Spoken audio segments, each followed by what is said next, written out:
ಇವತ್ತು ಗೋವಾ ರಾಜ್ಯದಲ್ಲಿ ದಿನನಿತ್ಯ 1-2 ಕಾರ್ಯಕ್ರಮಗಳು ನಡೀತಾ ಇರ್ತವೆ. ಇವತ್ತು ಇದು 1ನೇ ಕಾರ್ಯಕ್ರಮ ಆದರೆ ಇನ್ನೊಂದು 2ನೇ ಕಾರ್ಯಕ್ರಮ ಮಧ್ಯಾಹ್ನ ನಂತರ ಇದೆ. ಇದಕ್ಕಾಗಿ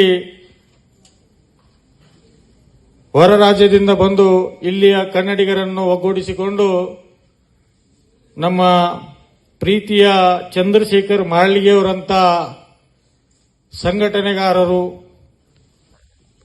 ಎಲ್ಲರೂ ದಿನಕ್ಕೊಂದು ಕಾರ್ಯಕ್ರಮ, ಕನ್ನಡ ಕಾರ್ಯಕ್ರಮ ಅನ್ನುವಂತ ಒಂದು ಗೋವಾ ರಾಜ್ಯದಲ್ಲಿ ನಾವು 363 ದಿವಸಗಳು ಏನದವಲ್ಲ ಪ್ರತಿ ದಿನ ಒಂದು ಕನ್ನಡ ಕಾರ್ಯಕ್ರಮವನ್ನು ಮಾಡತಕ್ಕಂತ ದಿನಗಳಲ್ಲಿ ನಾವು ಇದಕ್ಕೆ ಒಬ್ಬರನ್ನ ಗೋವಾ ರಾಜ್ಯದಲ್ಲಿ ಕೂಡ ಒಂದು ಕಮಿಟಿಯನ್ನು ಮಾಡಿ ದಿನಕ್ಕೊಂದು ಕಾರ್ಯಕ್ರಮದ ಅಧ್ಯಕ್ಷರನ್ನು ಮಾಡಬೇಕನ್ನುವಂತ ಒಂದು ತೀರ್ಮಾನಕ್ಕೆ ಬರಬೇಕಾಗಿತ್ತು. ಯಾಕಂದ್ರೆ ದಿನ 2-3 ಕಾರ್ಯಕ್ರಮ ಕನ್ನಡ ಕಾರ್ಯಕ್ರಮ ಅಂದ್ರ ಗೋವಾ ರಾಜ್ಯದಲ್ಲಿ, ನೀವು ಕರ್ನಾಟಕದಲ್ಲಿ ಮಾಡ್ತಿರೋ ಇಲ್ಲ ಗೊತ್ತಿಲ್ಲ, ಆದ್ರೆ ಗೋವಾ ರಾಜ್ಯದಲ್ಲಿ ದಿನ 2 ಕನ್ನಡದ ಕಾರ್ಯಕ್ರಮಗಳು ನಡೀತಾವು.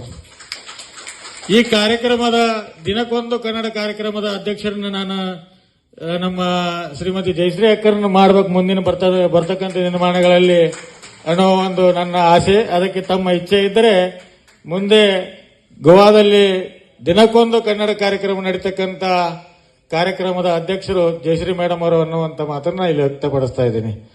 ಹೀಗಾಗಿ ತಾವೆಲ್ಲರೂ ಪ್ರತಿಯೊಂದು ಸರ್ಕಾರದಲ್ಲಿ ಇವತ್ತ ಯಾರಾದರೂ ಸನ್ಮಾನ ಮಾಡಬೇಕಾದ್ರೆ, ಸನ್ಮಾನ ಮತ್ತು ಅವಾರ್ಡ್ ತಗೋಬೇಕಾದ್ರೆ ಅವರಿಗೆ ಇಡೀ ವರ್ಷ ರಾಜಕಾರಣಿಗಳನ್ನ ಮತ್ತೊಬ್ಬರನ್ನ ಬೆನ್ನ ಹತ್ತಿ ಅವರ ಒಂದು ಬುಕ್ಗಳನ್ನ ಕೊಟ್ಟು ಏನೇನೋ ಕೊಟ್ಟು ಅವರು ಸನ್ಮಾನ ಮಾಡಿಸ್ಕೋಬೇಕಾಗ್ತೈತಿ.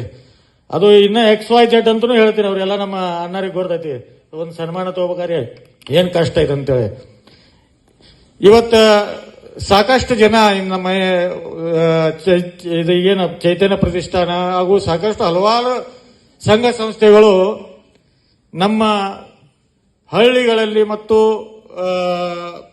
ಒಂದು ನಗರ ಪಾಲಿಕೆಗಳಲ್ಲಿ ಸಮಾಜ ಸೇವಕರನ್ನು ಮತ್ತು ಸರ್ಕಾರದ ಒಳ್ಳೆಯ ಕೆಲಸ ಮಾಡತಕ್ಕಂಥ ಸರ್ಕಾರ ನೌಕರರನ್ನು, ಶಿಕ್ಷಕರನ್ನು, ಎಲ್ಲರನ್ನು ವಿವಿಧ ಒಂದು ಕ್ಷೇತ್ರದಲ್ಲಿ ಕಲಾವಿದರನ್ನಾಗಲಿ ಎಲ್ಲೇ ಆಗಲಿ ಗುರುತಿಸಿಕೊಂಡು ಇಂಥ ಒಂದು ಗೋವಾ ರಾಜ್ಯದಲ್ಲಿ ಕರ್ಕೊಂಬಂದು ಒಂದು ದಿನ ಪ್ರವಾಸವಾದಂಗಾಯಿತು ಮತ್ತು ಒಂದು ಕಾರ್ಯಕ್ರಮವಾದಂಗಾಯ್ತು ಅನ್ನುವಂಥ ಒಂದು ಉದ್ದೇಶವನ್ನು ಇಟ್ಟುಕೊಂಡು ಇಲ್ಲೇನು ಕಾರ್ಯಕ್ರಮ ಮಾಡ್ತಾರಲ್ಲ ಅದು ಎಲ್ಲರಿಗೂ ಬರ್ತಕ್ಕಂಥ ದಿನಮಾನಗಳಲ್ಲಾಗಲಿ ಇವತ್ತಿನ ಈ ಕಾರ್ಯಕ್ರಮಕ್ಕಾಗಲಿ ಯಶಸ್ವಿ ಆಗಲಿ ಅಂತ ಹೇಳಿ ಶುಭ ಹಾರೈಸುತ್ತಾ, ನನಗೂ ಕೂಡ ನಮ್ಮ ಶಂಕರ್ ಮಾಲಗತ್ತಿಯವರ ಆಪ್ತರಾದಂಥ ನಮ್ಮ ಧಾರವಾಡದ ವಿದ್ಯಾವರ್ತಕ ಸಂಘದ ಒಂದು ಕಾರ್ಯದರ್ಶಿ ಆದಂತ ಅವರು ಒಂದು ಕರೆ ಮಾಡಿದ್ರು ನಾನು ಊರಾಗಿದ್ದಾಗ, 24ಕ್ಕೆ ಒಂದು ಕಾರ್ಯಕ್ರಮ ಇದೆ ಬರ್ಬೇಕ್ರಿ ಅಂದ್ರೆ ಶಂಕರಣ್ಣ ಮಾಲ್ಗತ್ತಿಯವ್ರು ಹೇಳ್ಯಾರ ಅಂತಂದ್ರು.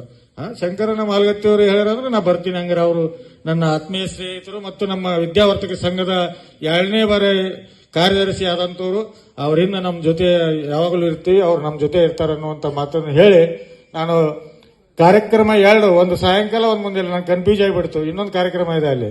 ಹಿಂಗಾಗಿ ಆಯ್ತು ಅಂದಿಂದ ಮಾತು ಕೊಟ್ಟಂಗೆ ಆಯ್ತು ಅಂತ ಹೇಳಿದ್ರೆ ಆಮೇಲೆ ನಮ್ಮ ಅನಿಲ್ ಸನದಿಯವರು ಫೋನ್ ಮಾಡಿದ್ರು, ಆಯ್ತು ಬರ್ತೀನಿ ಅಂತೇಳಿ. ಅದಕ್ಕೆ ತುಂಬಾ ಸಂತೋಷ, ತಾವೆಲ್ಲರೂ ಬಂದಿದ್ದೀರಿ. ತಮ್ಮೆಲ್ಲರಿಗೂ ಮತ್ತೊಮ್ಮೆ ಶುಭ ಕೋರುತ್ತಾ ನನ್ನ 2 ಮಾತುಗಳನ್ನು ಮುಗಿಸ್ತೇನೆ. ಜೈ ಹಿಂದ್, ಜೈ ಕರ್ನಾಟಕ, ಜೈ ಗೋವಾ ಮಾತೆ.